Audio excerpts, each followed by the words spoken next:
Assalamualaikum warahmatullahi wabarakatuh. Perkenalkan, nama saya Mita Huljana dari Prodi Perbankan Syariah kelas B semester 2. Di sini saya mendapatkan tugas untuk membuat sebuah video yang menjelaskan tentang metode-metode tafsir. Di sini saya akan menjelaskan maksud dari metode tafsir. Tafsir yang berarti pemahaman kandungan ayat Al-Quran, lebih menitik beratkan pada ayat Al-Quran dan riwayat hadis. Isi tafsir dengan metode ini penuh dengan riwayat hadis dan jarang sekali pengarang tafsir dapat menafsirkannya secara jelas. Menurut pemikirannya, tafsir At-Tabari misalnya dianggap mewakili corak penafsiran model ini. Yang paling baik dari tafsir jenis ini adalah mufassir, yang menggunakan ayat Al-Quran untuk menafsirkan ayat Al-Quran yang lain. Dalam memahami dan menafsirkan Al-Quran diperlukan bukan hanya pengetahuan bahasa Arab, tetapi juga berbagai macam ilmu pengetahuan yang menyangkut Al-Quran dan isinya. Ilmu untuk memahami Al-Quran ini disebut dengan usul tafsir atau bisa dikenal dengan ulumul Quran. Ulumul Quran yaitu ilmu-ilmu Al-Quran. Terdapat 3 bentuk penafsiran, yaitu tafsir bil matsur, tafsir bir ra'yi, dan tafsir isyari dengan 4 metode, yaitu ijmali, tahlil, muqarrin, dan mudduhu. Sedangkan dari segi corak lebih beragam, ada yang bercorak sastra bahasa, fikih, teologi, filsafat, tasawuf, ilmiah, dan corak sastra budaya kemasyarakatan. Usaha menafsirkan Al-Quran sudah mulai sejak zaman para nabi sendiri. Tafsir juga memiliki banyak artian.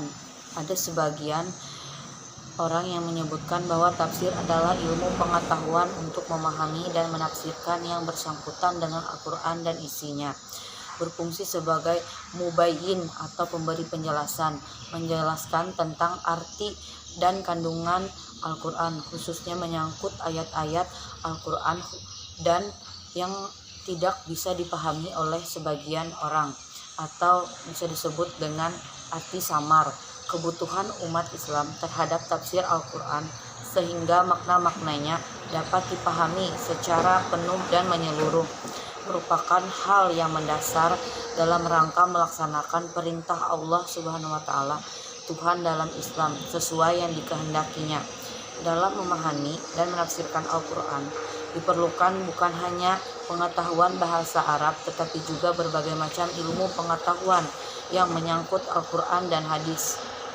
Pada zaman dahulu, ulama-ulama berpendapat atas wajibnya mempelajari tafsir Al-Quran.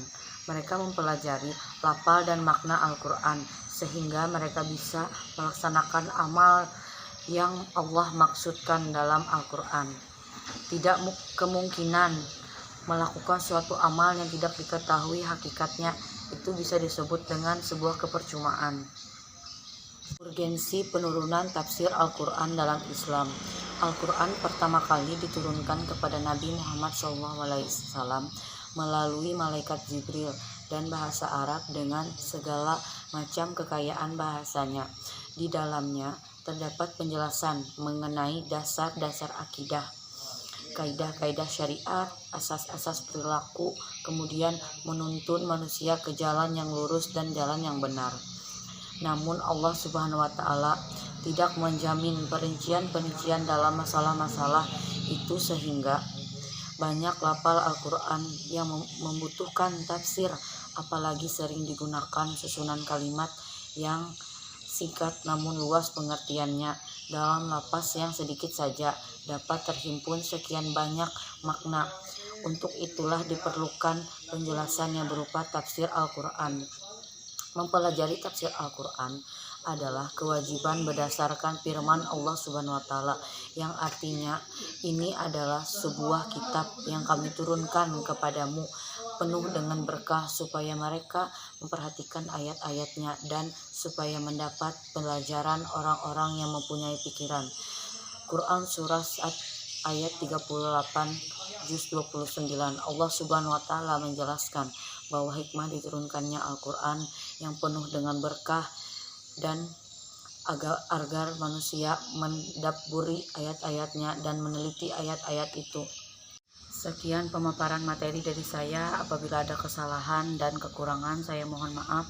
Sekian, wabillahi taufiq wal hidayah. Wassalamualaikum warahmatullahi wabarakatuh.